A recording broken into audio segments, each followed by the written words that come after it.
Gunpla TV here, back with another unboxing video. Today we will be unboxing the HG06 1100 JMF 1336R Gundam Rising, or Rising Gundam, the Neo Japan mobile fighter piloted by Rei Makimura. I don't know why Neo Japan has two mobile suits or mobile fighters, but who cares? Anyway, this is a very old kit. Just a little bit of background. So this came out during the 90s, back when I was a kid, so I didn't have money back then. Fast forward to 20 years ago, I think they made a 15 years ago maybe, they made a reissue. I saw this in the malls and I'm like, yeah, I didn't have the money. Now I'm well over my 40s, and well, I'm in my 40s, and I saw this kit. I still don't have money, but I bought this anyway. So this is your mobile suit, and let's talk about the specifications or just the armaments. Let's talk about the armaments. All right, so it's got a beam bow, a heat naginata, Vulcan machine cannon, and then beam machine gun. All right, so it's got a beam naginata, which you can also find in the Gundam. It also has a beam naginata here.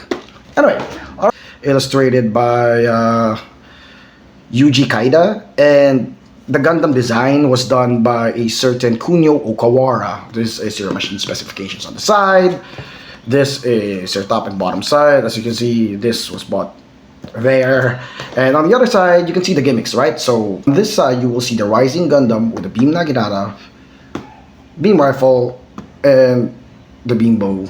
But this last two models, you will see that the armor comes off just like the Shining Gundam. It has some sort of hyper mode. There you go, some of the details there, some of the old Japanese instructions, and as you can see, they put cling wrap all over this. So without further ado, let's do the smell test and let's unbox. So removing, I swear to God, this will smell like dust. All right, so we remove the plastic. It's time for the smell test. I'm scared to smell this because it looks very old. This is not the reissue. This is very old, so let's do the smell test. One, smell. Oh, smell test. Oh, it still smells fresh. It smells new, and it doesn't smell of COVID. Wow, that still smells fresh. I guess the cling wrap that they put on here helped. So there's a Rising Gundam. All right, let's unbox. Let's look at the parts. Let's look at the runners.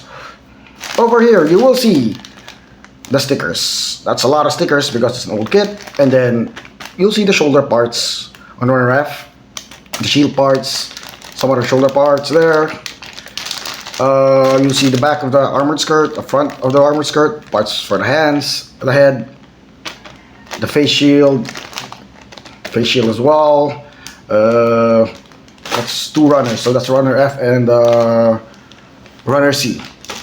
Alright, going to runner A, you'll see off the bat these parts for the core fighter or the backpack, they're already pre-painted. So that's not bad for a 90s kit. The V-fin is different material. I mean, I like the color. This part is already painted, and then the front of the mask or the head is already one piece.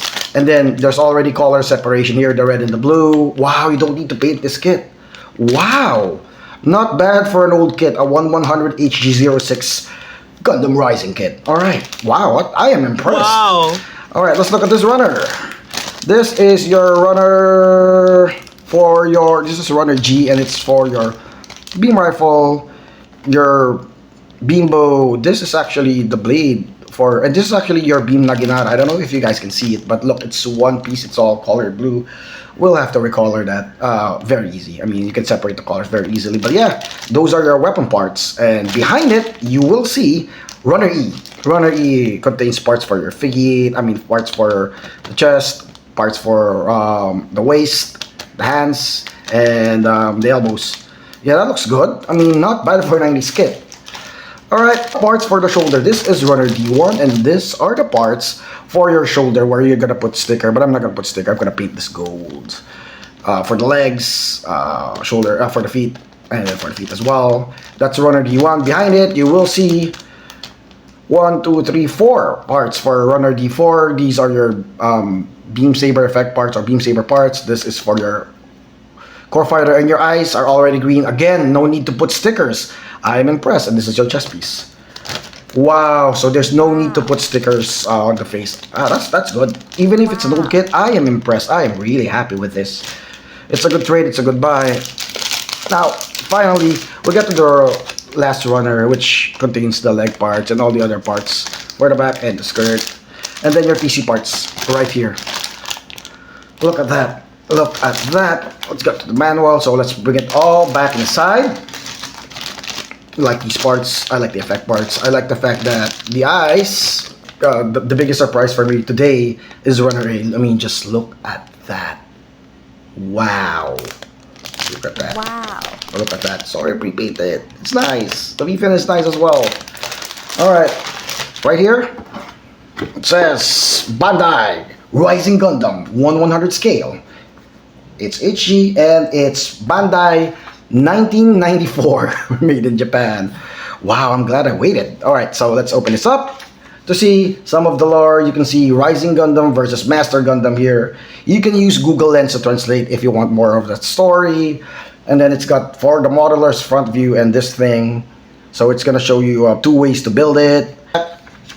For your runner guide, it's very different back then. So here's your runner guide. You got runner A, runner B, runner E, runner C, runner D1, runner D4, runner F, and runner G. So weird A, B, C, D, E, F, G, right? But there's D1 and then D4. So for this particular build, they're saying you start with the feet, and then you get through the legs, and then you build the hands, and then in the middle, you see Rain Makimura.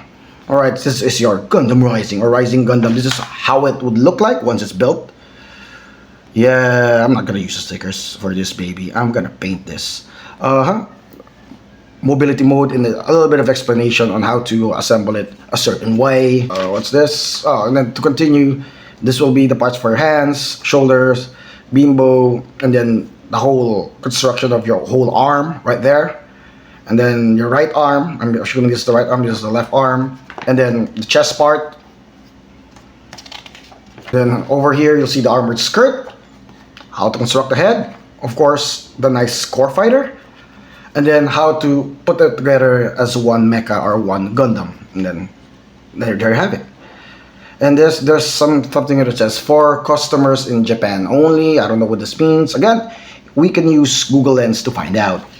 And at the back, you'll see the front view, the zoom up, the rear view, heat naginata or beam naginata, and of course the core fighter or core lander. Wow, I mean, I like this. I'm impressed. I never expected it to be pre-colored or separated by colors. I like the materials used. Not bad for an old kit.